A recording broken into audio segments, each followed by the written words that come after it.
morning grade 8. How are you? Welcome back to ICT class. So what we learned last week?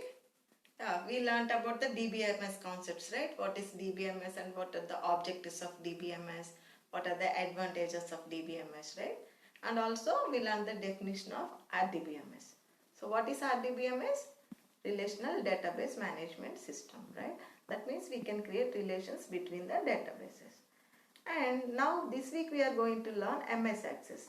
Okay, MS Access is a powerful RDBMS where we can create different types of database, tables, forms, reports, etc. So it supports different types of objects. Okay, we will learn what are these different types of objects as well as how to create a database in Access. Okay, and this MS Access is a package in the Microsoft Office. Okay, MS Access 2007 is available under Microsoft Office 2007. So how to start MS Access? Just click on the start button. You can see all programs, and if you click on all programs you can see Microsoft Office 2007. Okay, if you click on Microsoft Office 2007 you can see the Microsoft Office. So once if you click on Microsoft Office, you can see the Microsoft Access window. Okay, so this Microsoft Access or MS Access supports many types of objects. Okay, already we know that database means combination of tables, right? We can create different types of tables and also we can create relation between the tables, right?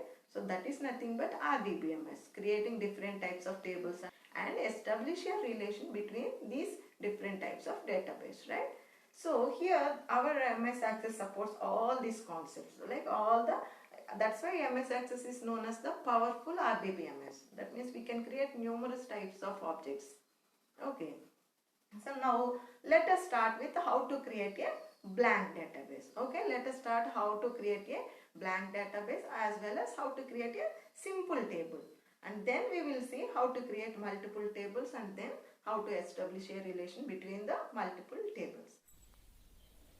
So once the Access opens, we can see the getting started with Microsoft Access window. Okay, so in the left pane you can see the template categories. Okay, you can see different types of templates, that is local templates as well as the online templates also. But now we need to create a blank database, right? We do not want any templates. So click on the blank database. In the new blank database window you can click on the blank database. And then once if you select the blank database, it will ask you to give the file name. You just give any file name and then click on the create button. This is very simple steps. Okay, you should select a blank database option, and then once you select the blank database, it will ask you to give the file name. So once after giving the file name, you should click on the create button. So automatically a blank database will be created with the name you have given. Okay, so these are the steps to create a blank database. Now we will see how to create a sample table. Okay, we can create tables using the templates as well as we can create the blank tables also.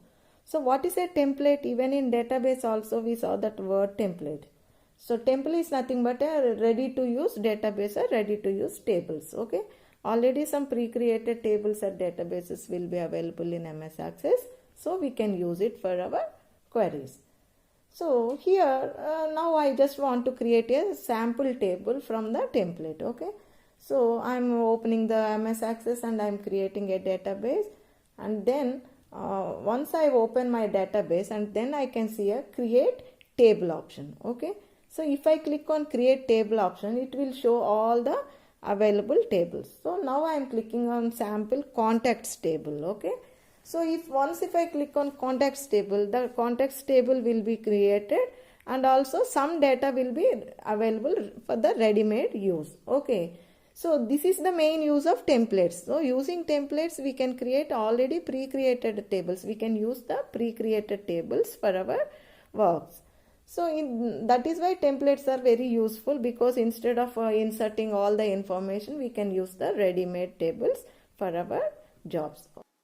So in this way we can create a blank database as well as we can create tables in our blank database. Okay, but now we discussed last week that we can create relations between the tables, right?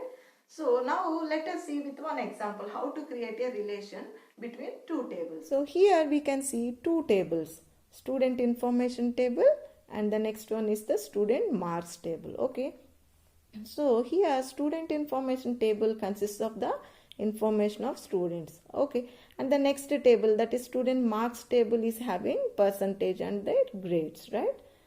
So if you want to establish a relation between these two, that means to create a link between the tables, we have a common field. If you observe, there is a common field in these two tables, that is roll number, right?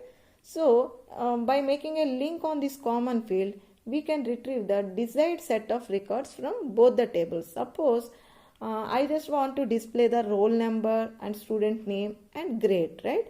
Student roll number and student name is in the student information table, but grade is in the student marks table, right?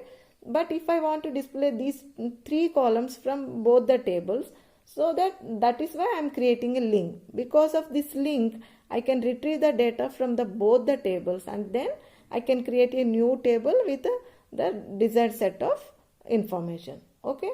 So in this way we can create the links between the tables. So here the roll number is the link between the both the tables. Okay. So these are the steps how to create a table as well as the database. Okay. And next week we will see how to insert information into the tables and how to modify the records, etc. Okay. So we'll meet in the next week. Bye bye.